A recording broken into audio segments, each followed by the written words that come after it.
జరగబోయే ఎలక్షన్లో ఏ గవర్నమెంట్ వస్తుంది అనుకుంటున్నారు? గత గవర్నమెంట్లో మీకు ఏమైనా ప్రయోజనాలు కలిగినవా?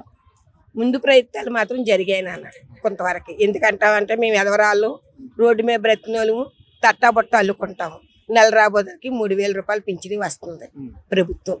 ఈ ప్రభుత్వం మాకు ఇలా బాగుంది. బాగుంది. అమ్మ మరి ఇల్లు ఏమన్నా వచ్చిందా? మాకు ఇల్లు రాలేదు నాన్న, అద్దె ఇల్లే బతుకుతున్నాం. అదేంటమ్మా అందరికి జగన్ అన్న ఇల్లు ఇస్తున్నారు. ఏదో సొంత ఇల్లు ఉంటే ఇవ్వడం అంటున్నారు కదా, ఏదో చిన్నది పెద్ద సొంత ఇల్లు ఉంటే ఎవరికి ఇవ్వను అంటున్నారు. అదే ప్రభుత్వం చెప్తుంది.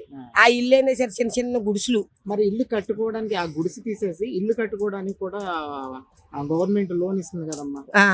లోన్ ఇస్తే ఎక్కడో ఉన్నాయి నాన్న, మేము చూస్తే ఏలూరులో బ్రతుకుతున్నాము. మరి అలా బ్రతుకుని ఎడల్లోని అవి కనబడుతున్నాయి, మేము ఏమో అంటున్నారు. మాకున్నది పెద్ద పెద్ద కాదు నన్ను, ఇక రోడ్డు మీద తట్టా బట్ట అలుకుని ఇక బుట్టలో కూడా తీయండి. ఎందుకంటారంటే ఇలాగే బ్రతుకుతున్నాం మేము. మాకు ఎన్ని బాధలు ఉన్నాయి సరే, మాకు ఆటో టాకులు ఉన్నాయి, మాకు షుగర్లు ఉన్నాయి, బీపీలు ఉన్నాయి, ఎన్ని రకాల జబ్బులు ఉన్నాయి సరే, అలాగే రెక్కలు తీసుకుని ముక్కల్లా బ్రతుకుతున్నాం కాకుల్లాగా. ఈ ప్రభుత్వం మాత్రం వచ్చి నుంచి మాకు కొద్దిగా బాగున్నట్టుగా అనిపిస్తుంది. పింఛనీ వస్తుంది, ఎదవరాలు పింఛనీ. నేను ఎదవరాళ్ళు, నాకు పింఛనీ వస్తుంది. రోడ్డు మీద ఏదో తట్టబట్ట ఆరోగ్యం బాగుంటే అల్లుకుంటాను, లేకపోతే లేదు. మరి తర్వాత ఇప్పుడు జరగబోయే ఎలక్షన్స్ లో గవర్నమెంట్ రావాలనుకుంటున్నారు? జగన్ అన్న రావాలనుకుంటున్నాం. ఎందుకంటే కొన్ని ఉపకారాలు బాగున్నాయి. మాకు కొడుకుగా, ఒక అనగొరతో తండ్రిగా అన్ని విషయాల్లోని బాగా ఉంది మాకు. నాకు మాత్రం చాలా బాగుంది అనిపిస్తుంది. ప్రభుత్వం కూడా ఎక్కడికి వెళ్ళే కొద్ది మందులు గట్రా ఇస్తున్నారు నాన్న. ఎందుకు అబద్ధం? గవర్నమెంట్ హాస్పిటల్కి వెళ్ళే మందులు ఇస్తున్నారు, ఎక్కడికి వెళ్ళే కొద్ది మందులు ఇస్తున్నారు. అంతకు మించిన తితుంటే పెద్ద హాస్పిటల్కి, మామూలు ప్రైవేట్ హాస్పిటల్కి వెళ్ళిపోండి అని చెప్తున్నారు. అంటే మీకు ఇప్పుడు ఆరోగ్యశ్రీ కార్డు వచ్చిందమ్మా, దాంట్లో 25 లక్షల వరకు కవర్ అవుతుందమ్మా. మరి మామూలు చూసేస్తారా నెలకు?